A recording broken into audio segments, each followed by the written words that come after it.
juróom-ñetti waxtu jot na ci guddi mbaa xam ngeen ni couvre-feu bi tàmbali na.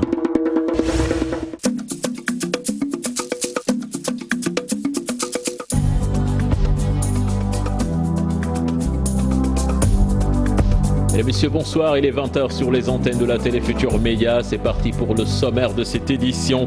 La courbe ascendante du Covid-19 au Sénégal avec 91 nouvelles contaminations ce samedi, dont 4 issues de la transmission communautaire. 4 cas graves signalés par les services du ministère de la Santé.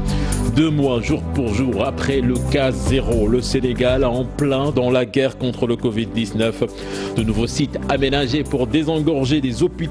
La durée d'hospitalisation avec le traitement actuel est de 9 jours, nous apprend le professeur Seydi. Nous ferons le point dans ce 20h.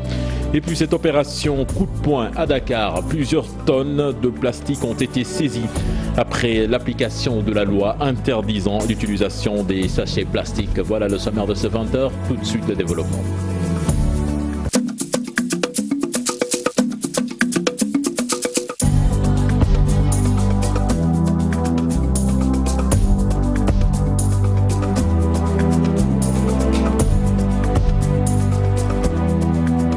Et bienvenue à toutes et à tous. 91 nouveaux cas de coronavirus enregistrés ce samedi sur 1190 tests réalisés, 87 cas contacts et 4 issus de la transmission communautaire identifiée à Grand Dakar, Rufisque, Touba 1 et Mbaké 1. 12 patients sont déclarés guéris et 4 cas graves pris en charge, dont 2 nouveaux. Je vous propose de suivre les détails avec le docteur Marie-Khemesse Ngom Ndiaye du ministère de la Santé. Sur 1190 tests réalisés, 91 sont revenus positifs, soit un taux de positivité de 7,64%. Les tests positifs sont répartis comme suit.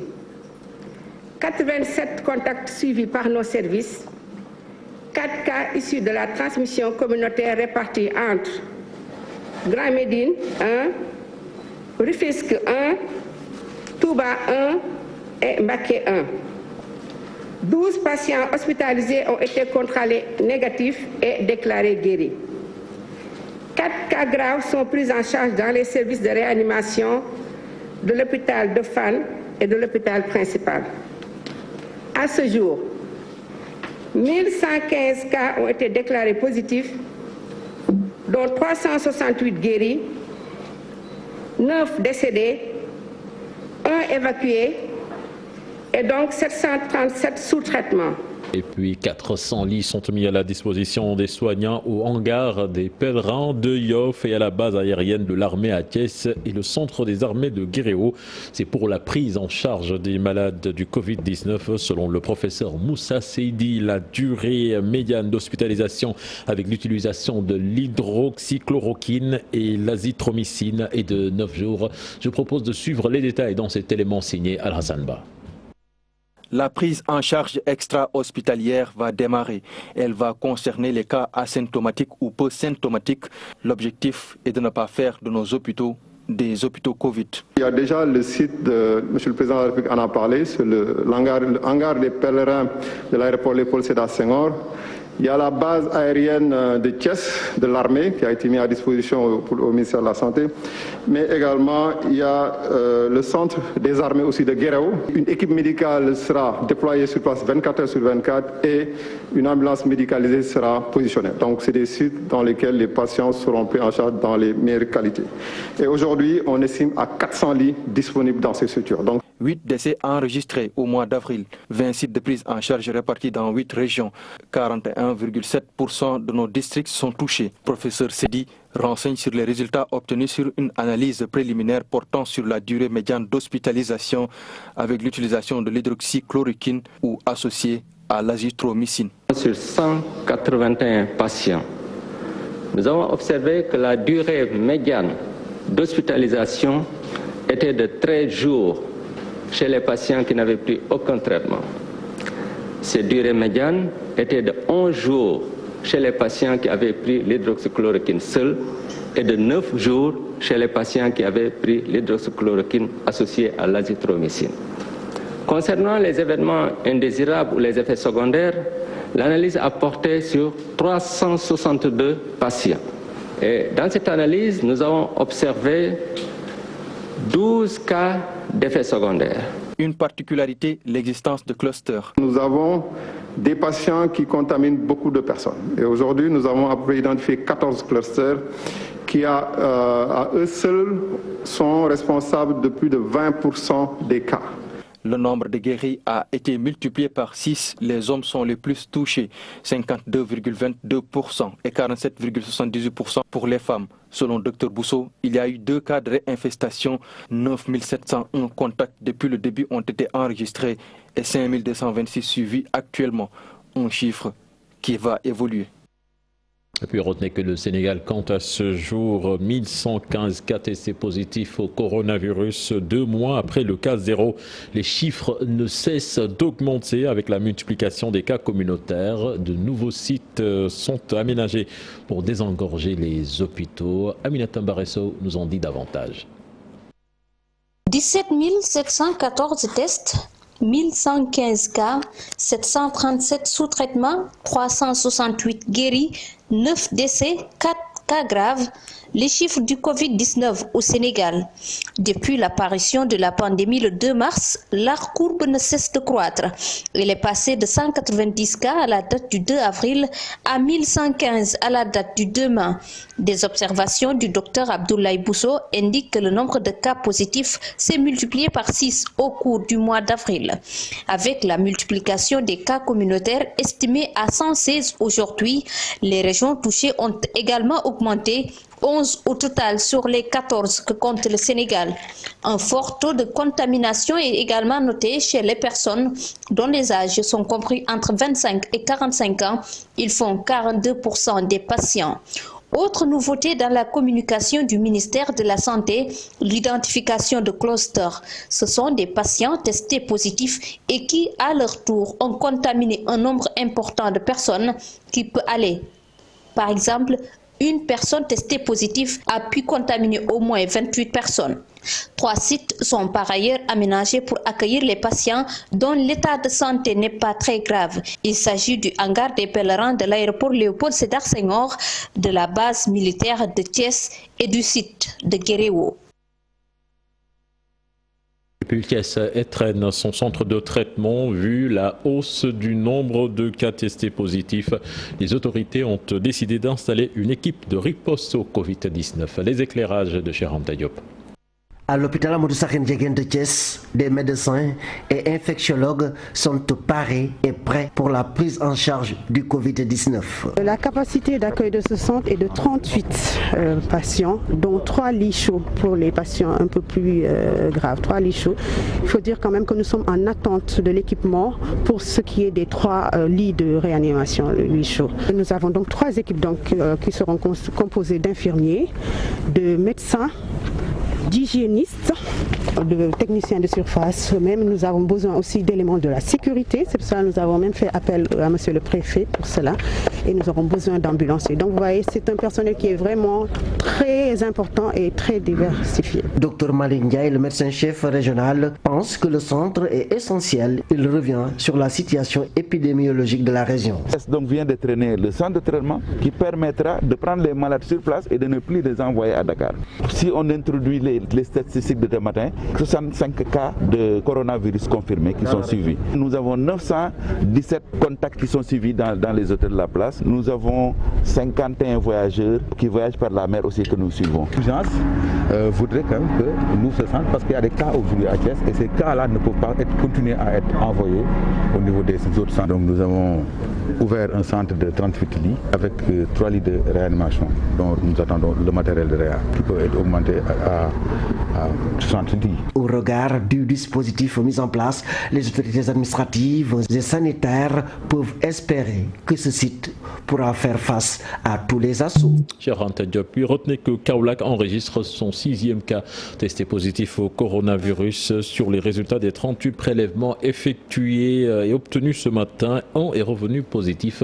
La région donc totalise ainsi 6 cas positifs. Une centaine de contacts suivis sont confinés dans les hôtels de la place. Une information de notre correspondant sur place, Ibrahima Diamé. Abdoulaye Diouf Sarr à Kolda annonce l'augmentation de la capacité d'accueil des centres de traitement des patients du Covid-19. Le ministre de la Santé a salué la prise en charge de ces patients. Abdoulaye Diouf Sarr que je propose d'écouter au micro d'Abdoulaye Diallo. Oui, j'aimerais d'abord féliciter le médecin-chef de région, féliciter l'ensemble des médecins du district, mais surtout remercier, féliciter très sincèrement monsieur le gouverneur qui dirige le comité régional de gestion des épidémies. Nous avons échangé et j'ai pu effectivement me rendre compte que c'est avec énormément d'engagement et de compétences qu'il est en train de dérouler les opérations ici à Kolda. J'aimerais aussi dire que j'ai constaté que la lutte est véritablement multisectorielle. Parce que c'est vrai qu'il y a le dispositif sanitaire, mais il y a l'ensemble des secteurs ici à Kolda qui s'associent effectivement à la lutte pour nous permettre d'avoir des résultats. J'aimerais donc féliciter notamment les forces de défense et de sécurité. Pour dire donc qu'aujourd'hui, Kolda polarise du point de vue du laboratoire l'ensemble de la zone sud, parce que les prélèvements de Tamba, de Sédhiou, de Kolda bien sûr, de Ziguinchor sont acheminés ici à Kolda pour leur traitement. Cela veut dire simplement que le labo qui est installé ici joue un rôle essentiel dans le dispositif de la région sud. Autre élément important, c'est la capacité de prise en charge. Kolda a joué un rôle tampon pour prendre en charge les premiers cas de Sédhiou. Je vais me rendre tout de suite à Sédhiou pour évaluer la situation. Mais il y a bien sûr une progression dans cette capacité de prise en charge. On a déposé ce matin déjà donc une dizaine de lits pour permettre à Kolda d'avoir une extension. Et c'est en train d'être mis en œuvre. Et pour dire donc fondamentalement, je suis venu pour encourager, je suis venu pour évaluer, mais je suis surtout venu pour demander à l'ensemble des acteurs autour du gouverneur de ne ménager aucun effort pour remporter la lutte contre le Covid-19. Palmarin, jeunes et autorités municipales se mobilisent pour barrer la route au Covid-19 dans cette commune très fréquentée en raison du quai de pêche de Differ. 4 personnes ont même été mises en quarantaine par le personnel sanitaire de la zone. Aminata Goudiaby. La surveillance démarre juste à l'entrée de la commune. Tous les matins, depuis 2 semaines, les jeunes de l'Union pour le développement de Palmarin s'y donnent rendez-vous. Ils filtrent les entrées et les sorties dans leur commune. Leur dispositif de prévention est presque complet. Thermoflash, lavage de mains et un questionnaire auquel tout voyageur se soumet. Nous savons tous que l'épidémie est tellement grave. Bon, c'est un risque ici à Palmarin de laisser tous les passagers passer à l'entrée de Palmarin. Donc c'est un risque. Pourquoi on a décidé en tant que jeunes marinois de s'arrêter les voitures qui viennent laver les mains après avoir testé leur température. Le personnel sanitaire de Palmarin a aussi renforcé son dispositif de contrôle. 4 personnes sont d'ailleurs mises en quarantaine dans la zone. Elles auraient séjourné dans des zones déjà touchées par la pandémie du coronavirus. On n'a pas eu de cas, mais quand même la surveillance est portée sur le respect des directives données par le ministre de la Santé. Dans ce contexte qu'on a mis en isolement dans un hôtel. Chaque jour, je dois venir au nombre de 4. Dieu merci, il n'y a aucun signe qui fait l'objet de suspicion de corona. Palmarin abrite le plus grand quai de pêche de la région de Fatick, Differ. Des personnes en provenance de différentes localités s'y retrouvent tous les jours. Les autorités municipales ont aussi mis en place une stratégie de riposte pour amoindrir les risques de propagation du Covid-19. Avoir cette configuration géographique, mais l'autre particularité, c'est la grande vulnérabilité de la commune. Mais ça nous rend très vulnérables, très vulnérables. Les pêcheurs nous viennent de partout, incontrôlables. Nous avons, je me présente. Voilà, bonjour d'abord. Je m'appelle, à travers des membres bien sûr, des comités de quartier. Chaque ville, chef de village, a remonté ses données vers la mairie et M. le maire a fait un arrêté communal mettant en place un comité chargé spécialement de gérer cette situation.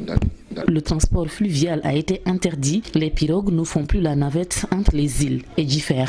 Et puis les anciens de l'École nationale des cadres ruraux volent au secours des travailleurs des agents de santé dans le département de Bambey. En effet, ils sont très exposés du fait du manque de matériel de protection. Babacar Diouf. À travers le district sanitaire de Bambey, il y a des endroits où l'on ne peut trouver de thermoflash. Il n'y a pas de gants, encore moins de masques. Heureusement que le Covid-19 n'est pas dans la localité. Si en fait l'État a donné du matériel, je suis obligé de dire que le matériel nous doit, n'est-ce pas? Surtout que matériel de protection du personnel de santé. Les anciens de l'Institut supérieur de formation agricole et rurale, ex-ENCR, regroupés dans le réseau des alumni de l'ENCR, volent au secours des structures de santé. Ce que nous apportons aujourd'hui est constitué de masques chirurgicaux, donc 2000 masques chirurgicaux, de gel antiseptique, donc à peu près 68 flacons de 500 ml, mais également de gants d'examen, à peu près 3400 gants d'examen, mais également 10 cartons de Madar et 10 cartons de Javel. Tout ceci étant une expression qui avait été faite par le district sanitaire de Bambey. Le préfet salue la mesure et invite les fils de la localité à se conformer aux gestes indiqués dans la lutte contre le coronavirus. Et puis l'arrêté du préfet de Dakar concernant l'organisation des marchés fait grincer des dents chez les commerçants. En effet, beaucoup d'entre eux trouvent cette décision inopportune. Un reportage signé Pape Farani et Ahmadouba. L'arrêté du préfet de Dakar ne fait pas beaucoup d'heureux. Au marché face, l'inquiétude et l'angoisse envahissent les commerçants. Certains d'entre eux trouvent la décision très dure. Si c'est pour notre santé, nous l'acceptons. Mais la manière laisse à désirer parce que les 2 jours, on va noter une ruée vers les commerçants et cela va favoriser les rassemblements. Problème quand même. Vraiment, cette décision m'a beaucoup surpris. Permettre à certains commerçants comme nous d'ouvrir seulement 2 jours, chez nous, les vendeurs et réparateurs de téléphones, ça sera une catastrophe. Un manque à gagner énorme pour ces commerçants, car selon eux, 2 à 3 jours ne suffisent pas pour écouler leur stock. Notre commerce marche bien le week-end, car beaucoup de nos clients ne travaillent pas les samedis et les dimanches. Mais mercredi, jeudi, c'est une décision qui va impacter négativement sur notre activité, surtout, vous savez bien, nos dépenses quotidiennes. C'est dur vraiment. C'est une décision difficile à prendre, mais le coronavirus oblige toutefois le maire de la localité dégage des points de solution. Fermer les marchés, le principe de fermeture est bon. Fermer les marchés, les ouvrir le lundi, mercredi, vendredi pour les denrées alimentaires, mardi et jeudi pour les autres, samedi et dimanche on ferme tout. C'est une bonne mesure, mais il faut le limiter dans le temps. Ça ne peut pas continuer. Il faut se donner un délai. Si au bout d'une semaine on ne voit pas d'évolution, il faut corser la chose. Si dans une semaine on se rend compte que ça s'améliore, il faut relâcher. Je pense que c'est juste une mesure qu'il faut suivre en attendant de prendre des mesures définitives. En attendant l'entrée en vigueur de l'arrêté du préfet de Dakar ce lundi concernant l'organisation des marchés, la décision fait grincer des dents chez les commerçants. Nous allons à Kaolack à présent, après la décision du gouverneur de fermer le marché central de Kaolack chaque jour à partir de 14 h. La présidente de l'association des couturières de Kaolack, elle, a transféré son atelier du marché central à son domicile au quartier de Bongré. Avec son équipe, elle produit à domicile pas moins de 600 masques par jour. Reportage signé Ibrahima Diamé et Fali Gaye. Madame Anta Thiamdien, couturière de profession, s'est confinée chez elle à cause de la pandémie du coronavirus, mais elle ne chôme pas depuis l'évolution de la pandémie et avec la décision du gouverneur de fermer le marché central à partir de 14 h, elle a tout simplement délocalisé son atelier à son domicile pour se lancer dans la confection de masques avec son équipe. La première idée, c'était pour donner les masques. C'est pour les porter d'abord, nous, moi et mes employés, donner à mes cohabitants. Maintenant, quand je suis mis à produire les masques que nous devons porter, nous la maison, les cohabitants, c'est là qu'un pharmacien m'a trouvé pour faire sa commande. Et la production de masques est dense. Chaque jour avec son équipe, elle produit au moins des centaines de masques dont elle se targue de la qualité. Minimum, on produit 600 masques par jour, minimum. Si on travaille le jour et la nuit, ce sera 1000 ou 1000 et quelques par jour. Maintenant, on travaille de 9h à 18h. Aujourd'hui, Anta ne demande qu'une seule chose aux autorités locales, c'est de leur confier la commande pour les besoins en masques dans la région. On est capable de le satisfaire parce que ce n'est pas moi seul. Je suis la présidente de l'association. Donc il y a d'autres entreprises. Et on est prêt pour délocaliser nos ateliers et produire pour la population kaolackoise. Donc nous demandons nous faisons un appel aux autorités kaolackoises de venir faire leurs commandes auprès de nous. Aujourd'hui, à cause de la pandémie du coronavirus, beaucoup de secteurs d'activité sont à l'arrêt, mais certains, comme la couture, résistent. Nombreux sont les tailleurs qui ont viré dans la confection de masques. Et puis rappelons-le, Kaolack a enregistré ce samedi son 6e cas de coronavirus. Cette alerte dans le département de Kanel. En effet, depuis le début de la pandémie du coronavirus, les populations boycottent le programme élargi de vaccination dans cette région où le taux de mortalité maternelle et infantile avait commencé à enregistrer des performances. La psychose engendrée par le Covid-19 est en train de compromettre tous les acquis. Un reportage signé sur place notre correspondant Ali Bandelnian. L'inquiétude et la peur nées de cette pandémie qui poursuit sa propagation au Sénégal a fini de mettre à genoux le PEV. Dans le département de Kanel, les femmes refusent de faire vacciner leurs enfants. Les équipes mobiles mises en place à cet effet pour sauver le programme ne trouvent plus d'enfants à vacciner. D'où ce cri du cœur du médecin-chef du district sanitaire de Kanel. Le début de l'épidémie, donc on a senti une certaine réticence auprès des populations par rapport à la vaccination. Parce que chaque fin de mois, on envoie l'équipe de la vaccination en stratégie mobile. Mais on s'est rendu compte que le véhicule peut faire beaucoup de villages, mais souvent les populations sont réticentes par rapport à la vaccination. Donc ça aussi, je pense que ça constitue un problème par rapport à l'offre des services de la vaccination. Donc d'habitude, nous avions de très bons taux de couverture en PV. Donc, mais ces derniers temps, on a senti vraiment une diminution de ces performances liées vraiment à la contrainte auprès de ces populations. Donc je voulais rassurer que ces rumeurs-là, ça ne tient pas.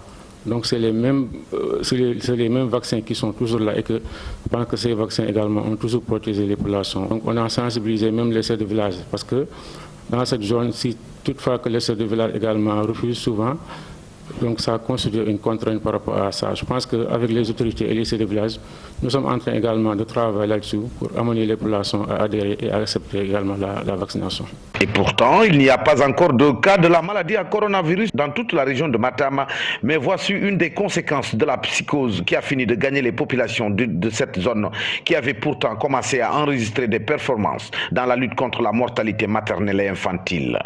Et puis l'hivernage devrait s'installer au Sénégal entre le mois de mai et le mois de juin. Ben Mamina Camara du service météo national prône une bonne coordination dans la gestion du Covid-19 pour minimiser les risques.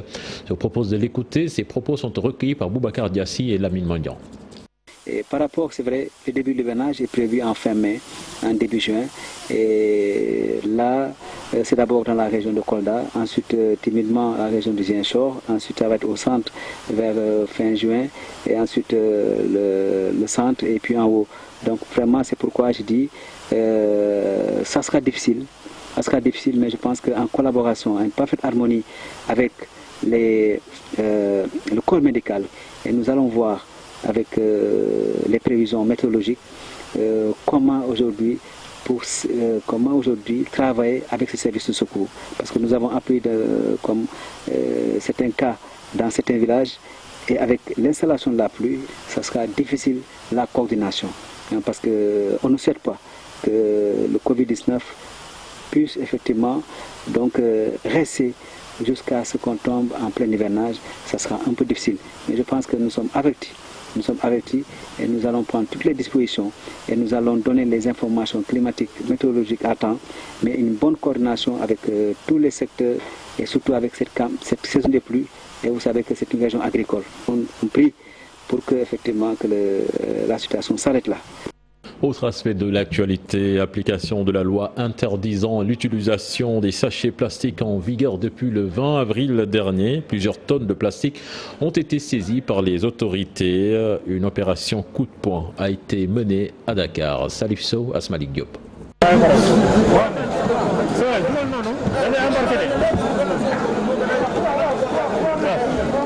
L'opération coup de poing menée dans un marché et au niveau de deux grandes surfaces de Dakar, la capitale, a conduit à la saisie d'une importante quantité de sachets plastiques.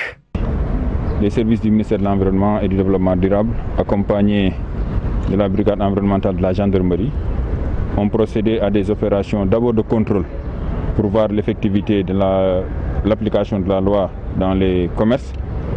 Mais grande a été notre surprise de constater que beaucoup de commerces ne respectent pas l'application de cette mesure. Ce qui a fait que des saisies importantes ont été effectuées au niveau de certaines grandes surfaces et au niveau de certains marchés de Dakar. La loi interdisant l'utilisation des sachets plastiques sera appliquée dans toute sa rigueur. Les opérations de contrôle et de saisie vont être multipliées, avertissent les autorités compétentes. Comme l'a demandé M. le ministre à l'ensemble des services du ministère, c'est de veiller à ce que cette loi soit appliquée en rapport et en collaboration avec tous les services concernés. Les services du ministère des Finances, les services du ministère de l'Intérieur, les services du ministère des Forces armées et les services du ministère du Commerce. Cette loi fera l'objet d'un suivi régulier. Ça ne sera pas comme avant, où les gens pensent qu'il suffit juste de faire une opération coup de poing ou deux opérations coup de poing et croiser les bras. Retenez que chaque jour que j'ai fait, les services du ministère, en collaboration avec les autres départements ministériels, feront des descentes sur le terrain pour procéder à des contrôles, mais aussi pour faire des saisies en cas de manquement constaté sur le terrain. Pour le moment, seuls les sachets d'eau sont tolérés sur le marché en cette période de pandémie qui coïncide aussi avec le mois de Ramadan. En revanche, les récalcitrants vendeurs de ces produits prohibés seront sanctionnés à la hauteur de la faute commise, a insisté le secrétaire général du ministère de l'Environnement et du Développement durable, Amadou Lamine Guissé. Merci beaucoup Salif Sow, c'était le dernier élément de ce journal. Excellente suite de programme en compagnie de la Télé Futur Média. Au revoir.